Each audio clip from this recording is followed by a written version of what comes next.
Бекмамат Осмонов атындагы Жалал Абад мамлекеттик университетинин астында түзүлгөн Жалал Абад колледжинин Букембичи 49 тайпасынын студенти Эргешова Ажбаргүл Батырбековнадан кайтарым байланыш. Предмет дини тарбия. Окутуучу Ажыкулов Жумабек Анварбековичке. Сабактын темасы стол тенниси. Стол теннисинин тарыхы. Эми стол тенниси кайсыл өлкөдө пайда болгондугу айтуу кыйын. Айрымдар стол теннисин алгач Жапонияда же Кытайда пайда болгон деп эсептешсе, башкалары Франция же Англия анын мекени деп эсептешет. Бир катар тарыхчылар оюндун башталышын Байыркы Римден издеп келишкен. Ушундай талаш-тартыштарга карабастан теннистин тарыхы илгертеден бери тамырлап келе жатат деп ишеничтүү айтышат. Алгачкы оюндар кадимки партада өткөрүлүп, тордун ордуна китептерди орнотушкан. Стол теннисинин эрежелери. Стол тенниси бул олимпиадалык спорт. Атайын ракетка жана оюн столдору колдонулуп, спорттук топ оюну. Ар бир оюн 11 упайга чейин созулат. Оюнчулар ар бир 2 топ берип алмаша беришет.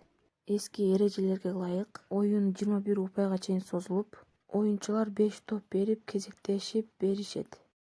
Стол теннисинин өлчөмдөрү. Узундугу 2 метр 74 сантиметр болот. Туурасы 152,5 сантиметр болот. Бийиктиги 76 сантиметр болот. Тор бийиктиги 15,25 сантиметр болот. Оюндун бети ар кандай материалдан жасалышы мүмкүн. Негизги эрежеси ал топту 30 сантиметр бийиктикке ыргытып, 23 сантиметр бийиктикке секитип туруш керек. Столдун ойночу бети жалтырак жана бирдей болуш керек, ошондой эле кара түстө боелгон. Столдун бети тигинен турган тор менен 2-ге бөлүнөт. Столдун ар бир четинде 20 мм кеңдикте ак сызык коюлат. Стол тенниси боюнча топ. Стол тенниси боюнча топ целлулоидден же ага окшогон пластилинден жасалат. 2000-жылга чейин диаметри 38 мм болгон шарлар колдонулган. 2000-жылдан бери топтун диаметри 40 мм, салмагы 2,7 грамм болуп калган. Топ ак же кызгылт сары болушу мүмкүн, ар дайым жылтыраак.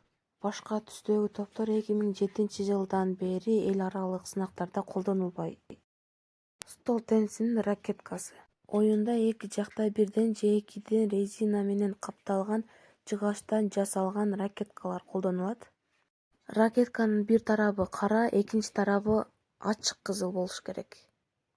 Судьянын курамы. Судьянын курамына төмөндүкүлөр кирет. Биринчи башкы судья, экинчи башкы судьянын орун басары, үчүнчү башкы катчы, төртүнчү башкы катчынын орун басары, бешинчи катчынын судьялары, алтынчы алдыңкы судья, жетинчи судьялардын жардамчылары, сегизинчи судьяга маалымат берүүчү, тогузунчу доктор, онунчу комендант.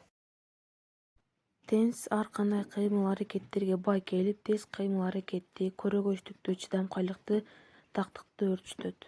Теннис ойногондо ракетка менен топту урууда көбүнчө бир колу менен иштегендиктен, спортсмендердин кол булчуңдары бирдей эмес өсүүсү байкалат. Дененин ар тараптан өнүгүүсү үчүн теннис менен машыккандар жалпы дене көнүгүүлөрү жана спорттун башка түрлөрү менен да машыгуусу керек.